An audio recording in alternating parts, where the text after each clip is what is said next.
Netflix will release their earnings on April 16th after the US market closes. So what are analysts looking out for? Well, they're looking for really strong revenues of about $12 billion, subscriber growth of new paid subscribers of about 4.5 million.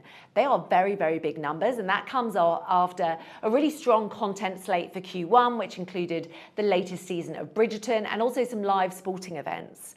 Now, looking ahead to the future, and that could be the biggest driver of Netflix's share price on the back of these earnings, people are going to be looking at, well, what are they doing to drive even more subscribers, more revenue in the future? Well, these live events, so particular sports, they're doing it in baseball, boxing, and others, they are going to be absolutely critical. So investors want to see more of that. But there is also another dimension to this earnings report.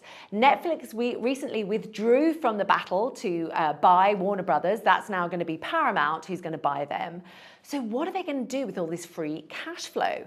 Well, one thing they could do is boost their content slate. So maybe they'll give us some ideas about what they'll be doing next, really rev up that revenue and also that content slate for investors. So even more live events, because we know that they drive subscriber growth, but also engagement. Customers absolutely love them. The other thing they might do is offer some sweeteners to investors. So there might be some announcement of share buybacks, maybe also dividends. Now, the share price has done well. It has outperformed the market. It's up about 9% year to date, about 12% in the past month. So it has been fairly solid.